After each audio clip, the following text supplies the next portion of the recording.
All right. Well, hi, everyone. Thanks so much for coming to this talk. There's a lot of cool things on right now. I actually had bookmarked other talks and kept having to ask our producer when I was speaking because there's so many good things on. My name's Laura Anderson, and I'm going to be talking about when, why, and how to change your game narrative. This is obviously a huge topic, probably too big for one talk. So I'm going to be doing sort of an overview of what I have done in other games in the past, and I'll be leaving time for questions as well.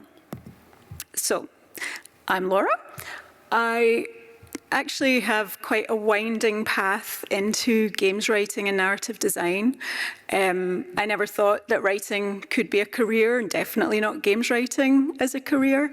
I did maths and computing as my undergraduate. I went into digital marketing, copywriting, and do we have any Princess Bride fans in the room? Yeah, good. The writer of that, William Goldman, I loved Princess Bride. I read the book, and then I read his other books, which are on screenwriting. And I thought, oh, I didn't really think of that as a career. And after doing night classes, went and did a master's in screenwriting, which actually had a games writing module in it. So my first couple of jobs after my graduation were in games writing, an educational game for kids, and then a console game as well. One of those was produced, one of those was not in the end, which was also a good introduction to games, because you will work on things that will not come out. I don't use AI. I am an artisanal writer. I use my hands and my brain. I do screenwriting, so since I graduated, I've worked in film, TV, games, I've done apps and adverts. I do film editing and directing as well. But since 2018, I have been full-time in games. Just to get a feel of who's here, do I have any other writers in the room just now, narrative designers? Oh yeah, nice wee spread, that's good. And is everyone here working in games just now? Yeah, perfect. So what I'm going to do is talk to you a little bit about some of the things I've worked on. The biggest games I've worked on are Merge Mansion, Love and Pies, which was with Trail Mix in London, and I'm currently working with Balancing Monkey Games on Beyond These Stars. They're Dunedin-based, I'm Wellington-based, so I work remotely.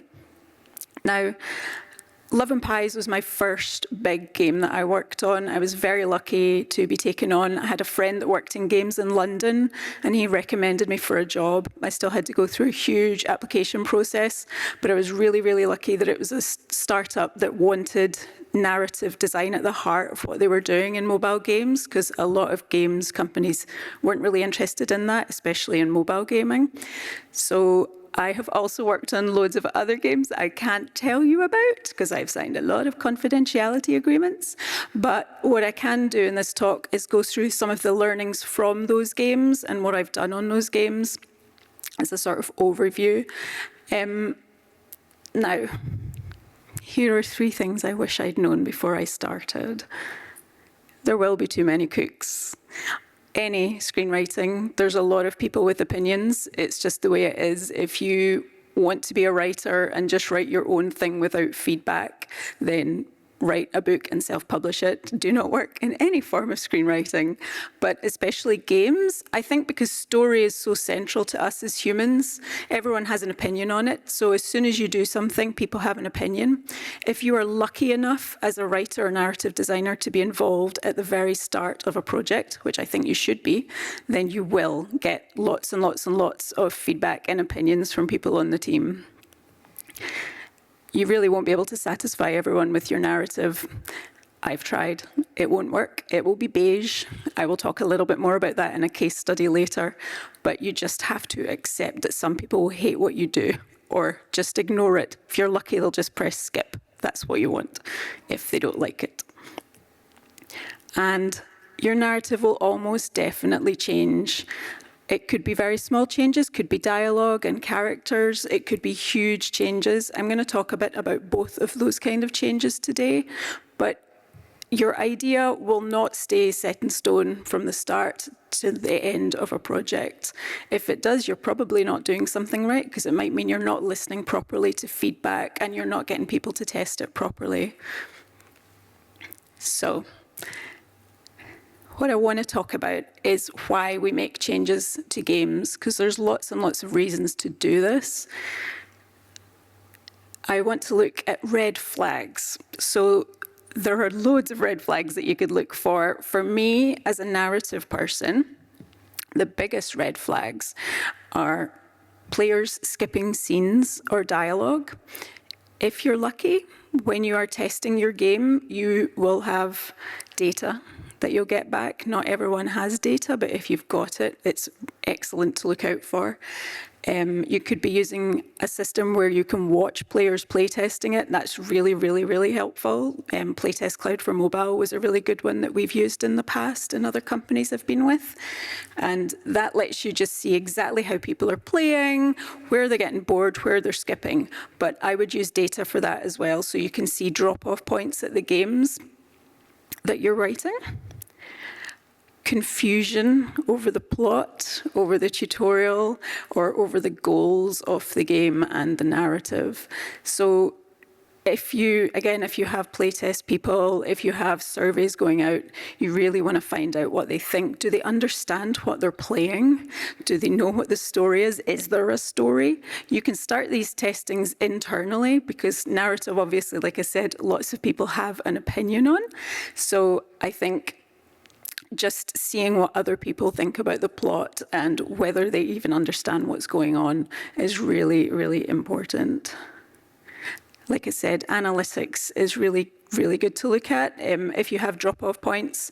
So it could not just be the skipping, but people actually just stopping engaging with the narrative at points in the game, or building up coins if it's a mobile game that you have to spend, gather coins for doing your core and then spend that to get the story. If people are just banking coins and never spending them, there is something wrong, and you want to look at what point in the game they're getting to before they start skipping it and dropping off. The biggie, patterns in the feedback that you're getting from surveys, from your data, from any community boards that you might have. We have one for Balancing Monkey. We have one for Beyond These Stars, which is really helpful. For Trail Mix for Love and Pies, we had Reddit boards. I don't necessarily recommend that the writers look on the Reddit boards. It's not good for the ego. But if you have a community manager that can help you sift through feedback and see if there's any commonalities, any patterns, that's really, really helpful. Any early reviews, so if you've done demos, if you've released a beta version, reviews can be really, really useful for seeing what kind of feedback you're getting. Playtests, obviously, if you're having people playing and there are common themes that are coming back, that's extremely useful. One of the first lessons we learned on my master's was, with respect to feedback, to look at the rule of 3 or over. Just if one person gives you feedback, that's an opinion. If 2 or 3 people give you the same feedback, could mean that there's something to it. Obviously, with games, you could be talking hundreds or thousands of players for your beta tests. So look for the patterns. If one person says something to you, you can take it really to heart, especially in the early days of game testing, and it can wreck what you think about the game. I've done a lot of friends and family testing, and sometimes if you know that somebody you care about has given you some really horrible feedback, you can take it to heart. But what you really want to look at is big themes. So lots of people saying, I don't know why this character's doing this, or this person is really boring, or why are they speaking like this? I don't understand it. That's the kind of thing that you're looking for with sort of easier changes that you're going to be able to make with your dialogue. If there's no clear goal, that normally comes out in feedback as well. I think if you are lucky enough to have a marketing team, a UA team, or community managers, really do try and engage them when you're doing early play testing. You can do so much with the marketing team. They're amazing, actually, at doing little tests, and you can put things out to your player base and just get really quick opinions on things. It's a lovely way to look at patterns. Just doing wee surveys on TikTok or Instagram stories and things like that can be really useful. A big red flag is if there is dissonance between the gameplay and the narrative. So nobody wants to play a game where in the core you're making trees and in the narrative you're just talking about being on sea in a boat. Those things don't make sense together. You want everything to tie in as well as possible. Have a little case study on that one later. But that's a big thing to look for. Hopefully you'll get that in feedback. Really hopefully, though, you won't have even got to the point of getting feedback before that will have been brought up. If somebody else in the team brings it up, do listen to them. Finally, you might just have a gut feeling that things could be better. That gut feeling, obviously, is a really good thing to listen to when you've got lots of experience. But even if you don't, if you've done a lot of narrative work and you think it's just not quite hitting home, that could be enough to start looking at making even small changes to improve the narrative. But if you do have all these things and you need to make changes, it will hurt. Changes can be a lot of work, depending on what you do with your narrative. I'm going to look at a few different ways of doing things, but even if it's just you as a writer or narrative designer that's making changes, it can take a long time. Somebody might already love the narrative, and if you're really unlucky, that could be you. So you just need to be very aware of that, because it might mean pushback, especially if it's somebody else in the team that's really wedded to what's being done already. Big changes can be really frustrating. People might just want the game to be done already and to get it shipped out. If you have time to make changes and you need to, you might find some pushback internally, not even from people that love the narrative, but people that just want to finish and get the game shipped. But it is really important to get things right before you do that.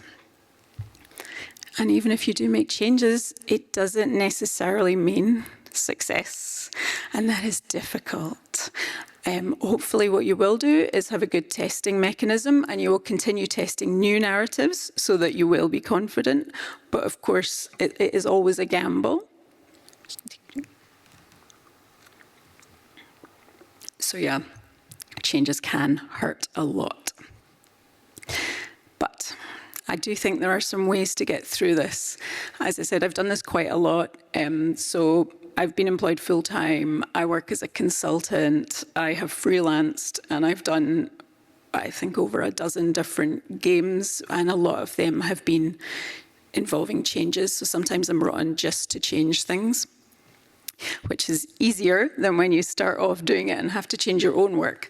So this is really on how to change your own work. Don't be defensive.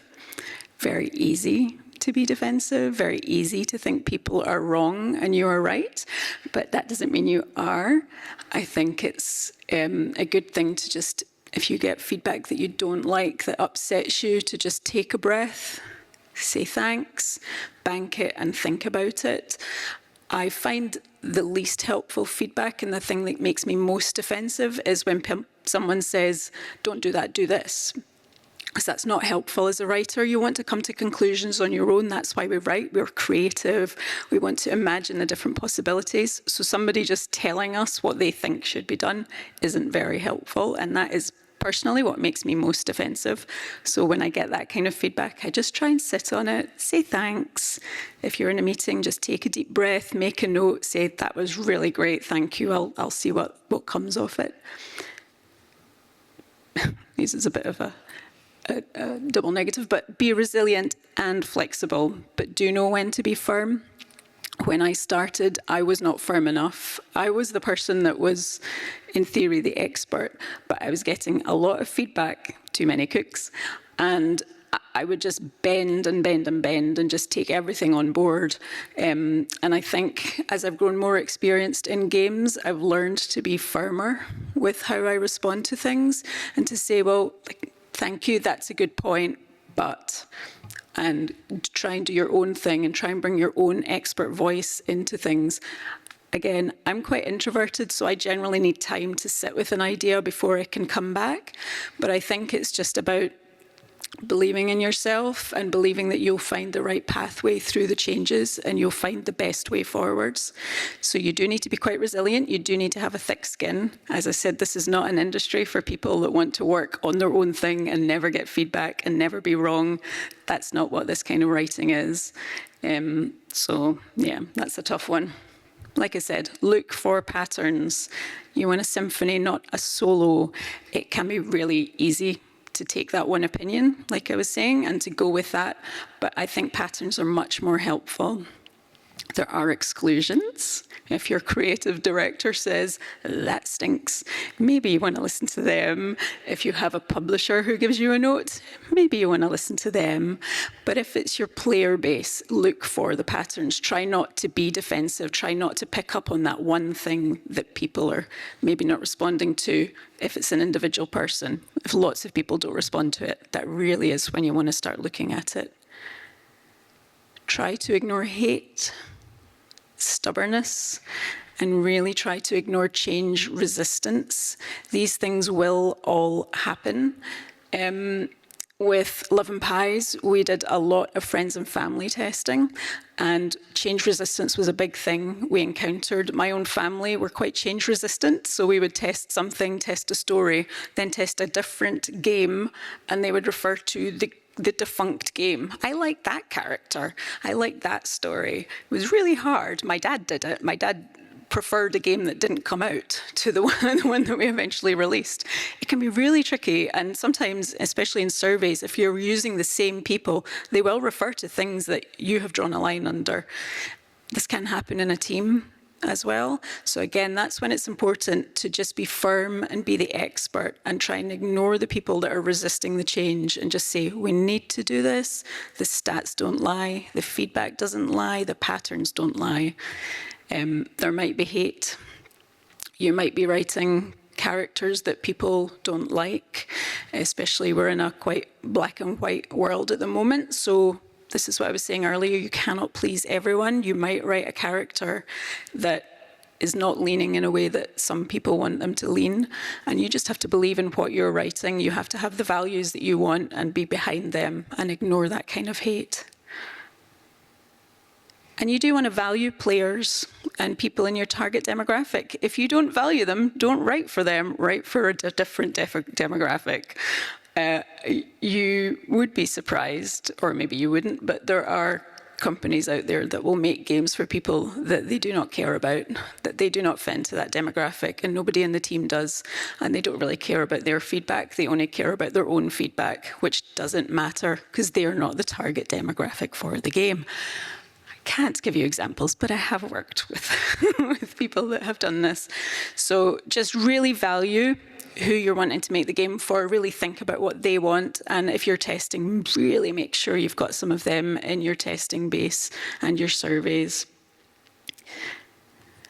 Finally, to get through it, you do need to just trust it. You need to trust that you're making changes and it's going to be better.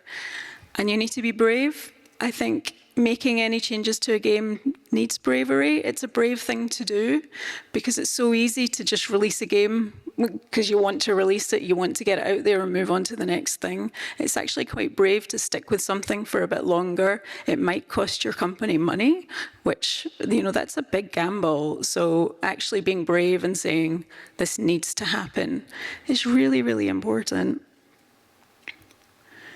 I'm going to run through just a few of the sorts of changes that I've made. Like I said, this is all so high level. I could do a whole talk just on each slide here. So when you're looking at narrative only, so we're talking about you as the writer or narrative designer or both, whatever your company is calling you, the changes that you yourself can make pretty much on your own. Your plot, the structure of your story, the genre of your story, the tone of it, and the central hook. So I'll have a wee case study where I'll talk about some of this, but these things aren't involving other departments generally. These are things you can do yourself. Genre can make an immense difference to a game. So just a simple thing like changing a genre can change the whole way a player views your game, and it might not need any changes in art or design at all. Same thing with a hook. It could be that your story's fine, but there's just not enough at the very start of the game to keep the players kind of engaged for that day one activity, the first few hours of play. So it could be that you just need a real snappy hook that will have immediate changes, but then will tail off. Obviously, the plot would be a huge change. I have done that. That's when you really want to think about, but it might work. You could keep every one of these things the same, the plot, the structure, the hook, but just change the tone. Add more humor, make it scarier, just make it more straight-laced than it might be. I always like adding humor. I think it's nice and fun. But those are really big, broad, narrative-only changes. Characters. You might not need to change much else. You could just make some character changes. Maybe their personality didn't come through very well in the testing. That's something I've encountered a few times, when the main character might just be a little bit too nice. Maybe you want to make them more like your ideal player. Maybe you want to make them less like your ideal player. Maybe the relationships they have with the other characters are something that need tweaking. It can be really, again, easy to make everyone nice, and your feedback could have been, they're nice. That was a nice story. That was fine. That's not good feedback. So don't make everyone nice. You want conflict in your game world, and that might mean your personalities of your characters do need to change. Their beliefs might need to change. I had a lot of fun in one game making somebody a conspiracy theorist that was not like that before, and then when I made a change, she just didn't believe anything that anyone said, and that made her great fun because she was in constant conflict with everyone, and that was a really easy way of getting conflict in a game. Their backstory could need changed. That could be a big thing for you as the writer, but just have small ripples through the game and the way they interact and believe things. Their voice, obviously, if you're writing a dialogue-heavy game, the way they speak to people might be a really nice thing to change and an easy one without changing too much else in the story world. And then their alignment. By that, I mean, you might think they're a hero, but they're actually not. They might start off seeming antagonistic, and they might align with the hero midway and then move somewhere else by the end of the game. That can be a really nice thing to play with and to keep players on their toes with as well. It's lovely when a player doesn't know where things like that are going to go, as long as it's satisfying and you believe it, as long as a character is rich and believable, you can play with how they behave in that story world. The time period, so the setting of your game. I've written maybe, because you can probably play a little bit with your time periods, but if you play too much, then you're going to need your art team to be helping you. So small changes like setting it 10 years in the past, 10 years in the future, they might be easy things to do. And then the world rules. This wouldn't apply to every game, but maybe there's magic in your world and there wasn't before. Maybe there's aliens in your world, but there wasn't before. Just a really small change could actually change the whole of the narrative and the way that all the characters behave. Obviously, a narrative changes the dialogue and the written elements.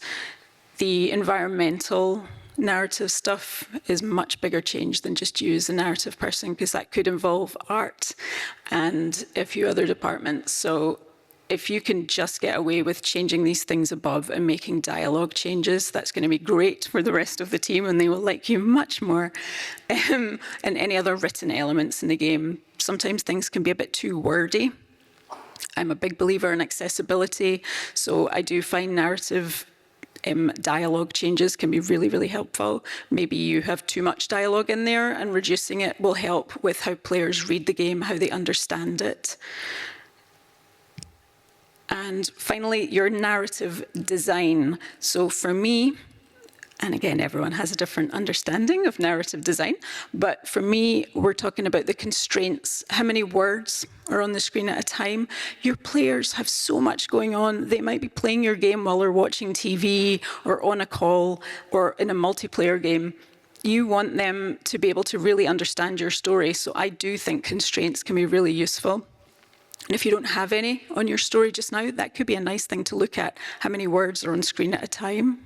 That's such a simple thing, but that's going to be a change that ripples through the game. The pacing, how much story are you giving them every time you're delivering story? Are you giving them loads at once? Are you drip feeding it? What kind of game are you writing? What kind of game are they playing? The pacing should really reflect the kind of player that they are, and it might not be.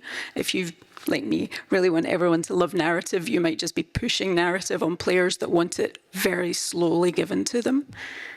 And the engagement cost. So this doesn't work with all games, but for a lot of mobile games, for instance, your narrative has a cost. So when you're engaging with the story, it's because you've done an action, possibly in the core or the meta, and then you get the story beat. So how much does that cost? Is it costing too much for the player? Is it frustrating for them to have to get the narrative? Or is it too easy for them to get narrative and they're blasting through it? Those are big things to look at, and they can make a big difference with how players engage with the story. These are the ones that are less popular, the team-wide changes for narrative. So again, your setting. This is when you want your artists to be helping with this. Where is it located? Are you writing it in the wrong place? Have you set it in a lighthouse and it should be on the sea? Have you set it on Earth and it would be much better in space? That's an enormous change, and without the rest of your team being on board, and especially your artist, you don't want to do that. The time period, like I said, setting it in a different time could make a huge difference. You might set something 100 years ago and everything will change, and it might be much more exciting for a player, but that is a much bigger change because all the key art will need to be changed, the meta will need to be changed, the way you write will need to change, but that's a you thing. So do have a big think if you want to do any huge changes like that. The design of it, so some things you might be able to design yourself as a narrative designer, but potentially that's going to involve a UI designer if you want to change the way that your narrative is being given to them. If you want to change the way the rewards are, that might involve the game designer as well. Again, this is an art one, so if the character art isn't quite right, you want to talk to your artist. If you're wanting more environmental narrative work in there, you're going to have to talk to your artist. Any items, any cinematics. Some of these will be smaller than others. It might be that you just need to add one new character, and that's something that you can get through and that the artist will have time with. But if you want to change everyone, that's an enormous change, and you really do need to think about it. The audio design and the voice acting. So the way your audio is designed, the music in there, that can make you think about your game completely differently. You know, you could have the wrong kind of music on there, and actually your talk earlier about the cozy, feeling like it was a cozy game, but actually having the right music, made it scary. Like if you've got scary music, then it changes the whole tone from cozy to something a bit more sinister. So just have a good think about the music, but that will involve a different department as well. And any voice acting, is there voice acting? Is it the right setting? You might not need it at all, or you might really get a whole new kind of player base if you have proper voice acting in there. New cutscenes or chats. So we all talk about these things slightly differently, but do you want to add more narrative in? I generally do. So do you need that though? Because you might have to put that in with the game designer's help. So that's going to take them some time too. And any other in-game elements that you need to talk about with the rest of the team. I just think you need to have a really good think about whether they're necessary. If you do have to do a lot of these things and a lot of the narrative changes, then you are in pivot hell. And this is where things get really, really hard. I've been involved with a few pivots. They can be the worst to get through, but they can make the game so much better in the end.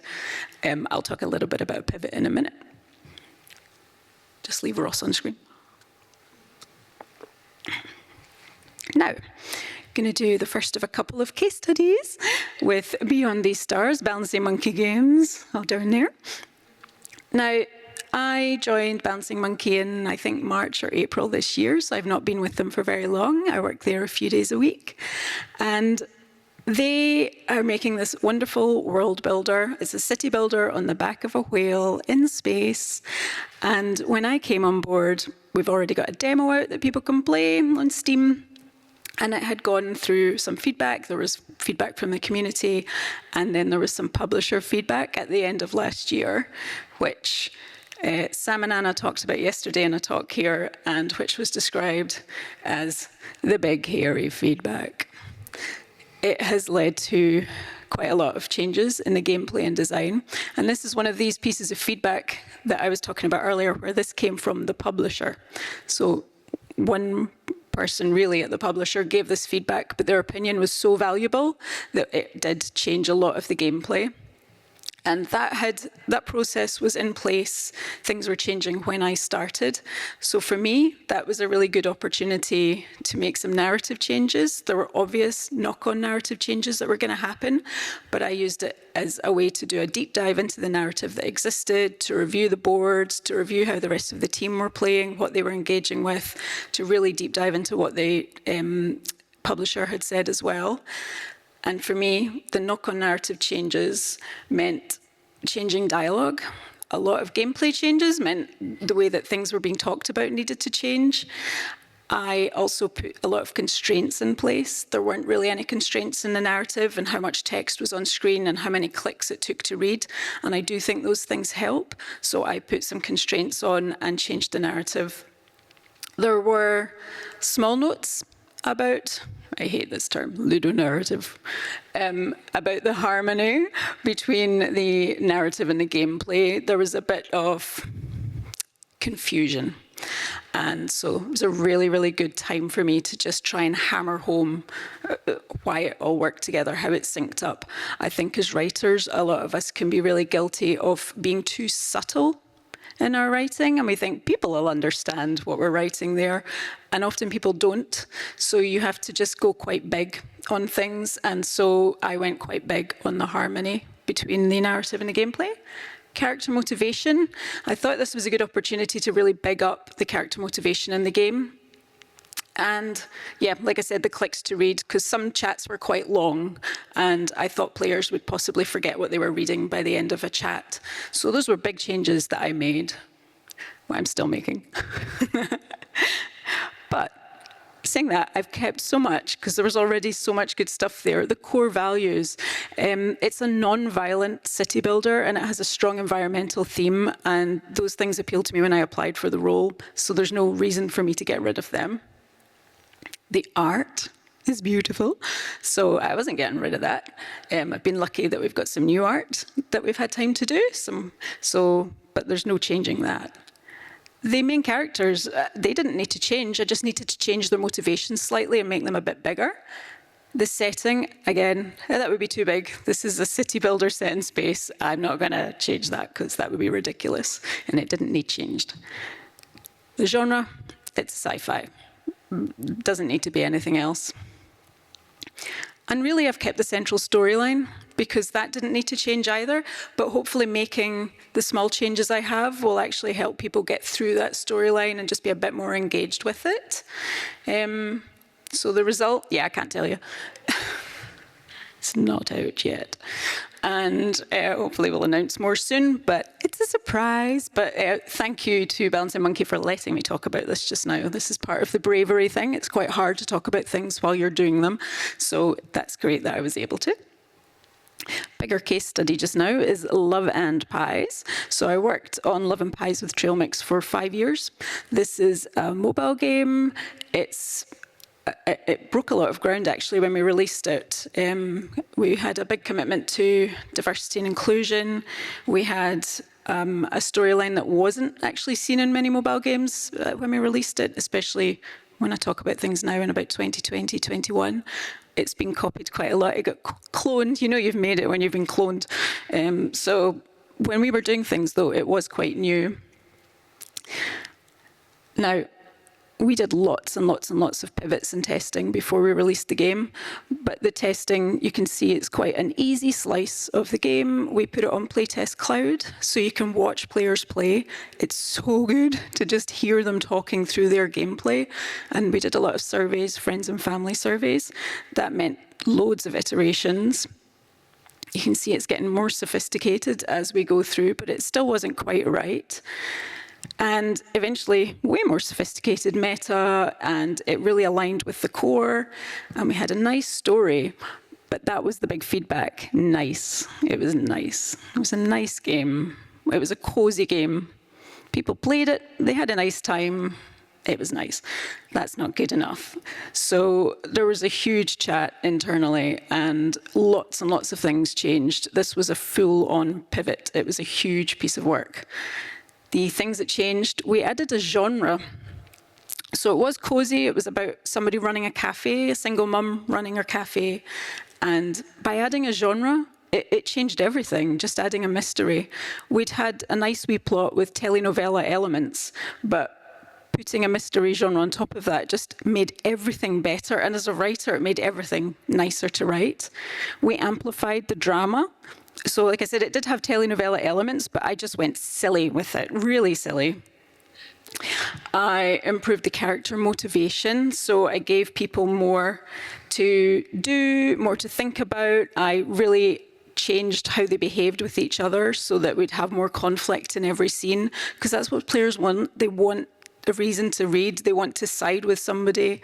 People get really annoyed at characters in the game, and that's great, actually, because when people care about a character enough to be annoyed by them, you know you've done something good. The art team made an amazing opening cutscene that we didn't have before, and that just pushed people right into the drama. It also was really helpful for marketing, because they could use that cutscene and go with that on socials. I wrote this like scripts. So I basically wrote sitcoms that our devs made a program that they could take those scripts and import them into Unity. And so I rewrote every single one. It was an enormous amount of work. Every single line of dialogue changed because these changes were humongous. And along with what I changed, the gameplay changed. That was a huge change. The core of the game was completely different by the time the game was re-released. So we'd released it, we had loads of player data, and we took it off and re-released it with this new core. And this is where we did get some pushback from players, along with my family members, who preferred things as they'd been done before, but for the most part, it went down so much better with all the changes made. We kept the core values of the game. I think that's really important. I think if you start a game and you know what you want it to do and who you want it to appeal to, it's important to stay true to that. So this was, love is love was the message in this game. And I wanted everyone to feel represented and safe when they played this game and to feel like their kind of love was in here. And we kept that as a core value despite all the changes. The art, we really didn't change much. I had to keep, so we had these images like this in the gameplay, and I had to reuse every single one that had already been made because it was too big a job. So trying to use things from one story in another story is quite complicated, but for me, it's quite a nice challenge. The main characters, didn't create any new characters, didn't change how they looked. I just changed how they behaved, so I didn't have to change the character art. The setting, again, that would be too big a change. And the narrative systems, I didn't change them either, kept them the same. We still used Unity, still used the same, we almost had a chat, the way that people talk to each other in the game. It's like a chat system. We kept that the same because that was great. So the result of those changes, we started off with the 34.6 day one retention, so this is mobile, and through making narrative and a couple of gameplay changes, we went to 60%, so it's an enormous positive benefit. We have 22% on day 30, and I think 4% is the average for day 30 for mobile games, so it's a massive change. And even 10%, so 10% of the players that start the game are still playing it on day 180, and those kind of figures are generally because they're enjoying the story. So that was a really positive narrative change, and it's kept people chatting on the boards for 3 years now, I think. Very, very strong reviews for the changes that we made, very good feedback for the changes, and a very engaged community. As I said, some people get really annoyed at the storylines on Reddit, and that's actually really nice, and they get really annoyed at things on social media, also fun. So it was really good to do these changes, and mad props to Trailmix for letting me talk about this. They're also brave in talking about the changes they've made, because a lot of companies wouldn't do this. I'm getting close to the end. You have to go faster. I was worried I'd go too fast. Scottish people talk quickly, but I've gone slow. So changes matter as we've gone through because they can improve player engagement. They can increase retention, if you're on mobile especially. They can address the red flags that have come up with player feedback. They can add a lot of value to the story. Simple changes can add value to what you're doing. And they can make the whole game better. Just changing the dialogue can make the rest of the game feel better without doing any other changes. You have a very quick narrative checklist before questions. If you're doing narrative, please think about doing these things. Have a really strong reference document. You can call it a story Bible, but have a style guide, characters in there, have the backstories, the plots, the themes, the setting, any other narrative elements that you can think of. Really have a good place to store them. I like doing it on Confluence because I think it's easy to edit and arrange those things and for the rest of the team to be able to access them. But you want to keep track of all these things. I have a scene tracker. So every scene has a title. We're using Yarn. And I have all my Yarn titles on a document. I have what happens in those scenes, what characters are present in those scenes, if it's part of a linear story, if it's something else. I always work like that because when you're making changes, you want to be able to track your changes as well. You want somewhere easy that you can edit your story. You can find out, well, maybe I'll change this one storyline. You want to be able to find that somewhere, know exactly what scenes need changed for that reason.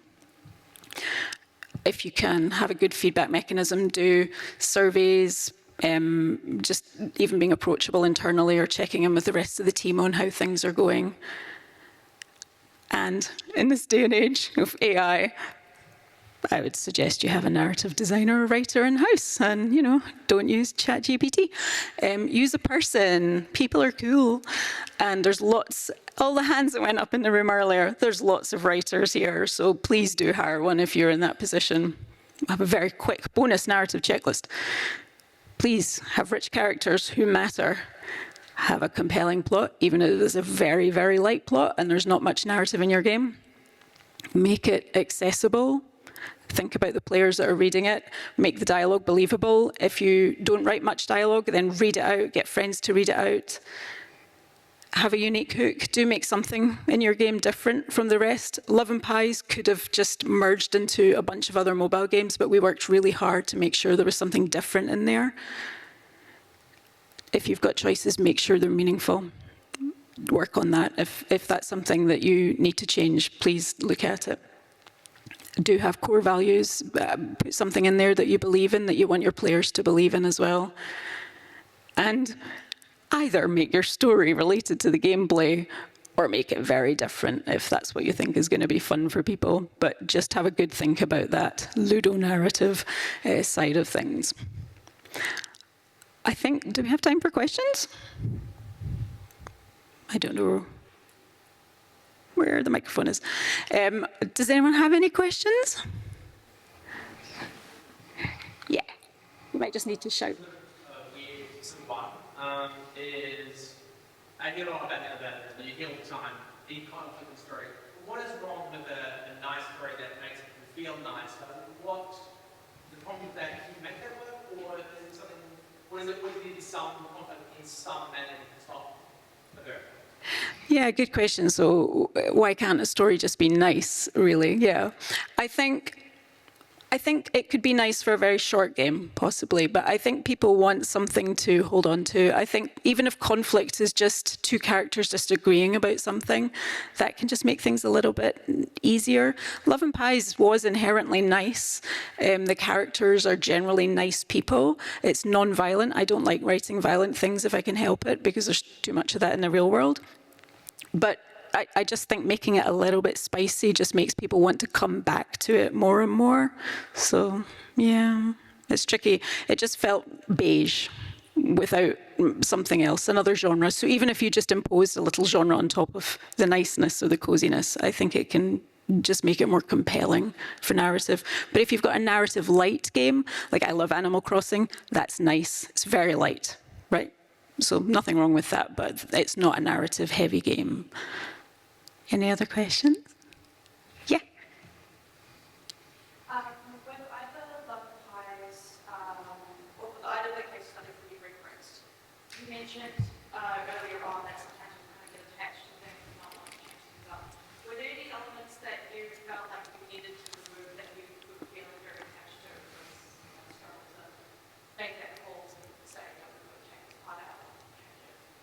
Oh, good question.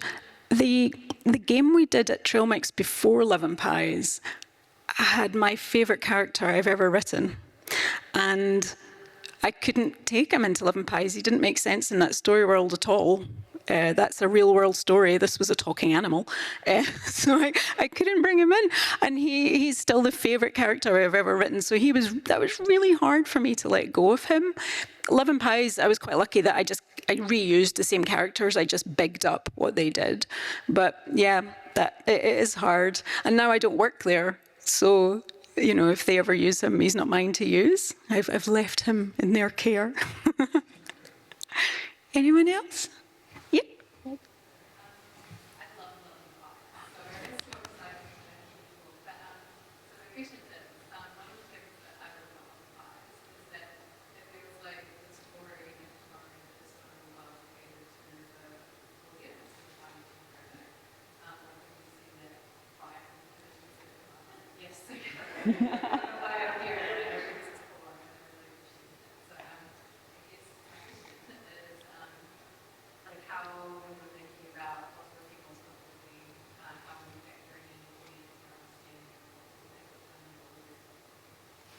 Yeah, so I felt like I was the target demographic for Love and Pies, which was really handy. Do I like this? Yes, great. But we did test a lot. I really pushed for testing, and I actually worked with our marketing team and UA team, as well as doing friends and family, to just get as much community feedback as we could. Yeah, no, it's nice being in the target demographic for something you write, because you can kind of think, have I played games like this before? Have I played this story before? Would I like this? I didn't feel like I'd seen myself in many games before, or my friends in many games before. So that was a big part of what I was doing in Love and Pies, was giving us a space, which hopefully I did. You know, a lot of the feedback that still comes through is people feeling represented that don't often feel represented in games. So yeah, I don't know if I answered that really. I write for myself. I think is that time? I don't know. I take one more question. Anyone else got a question? No? Oh, yeah, go on.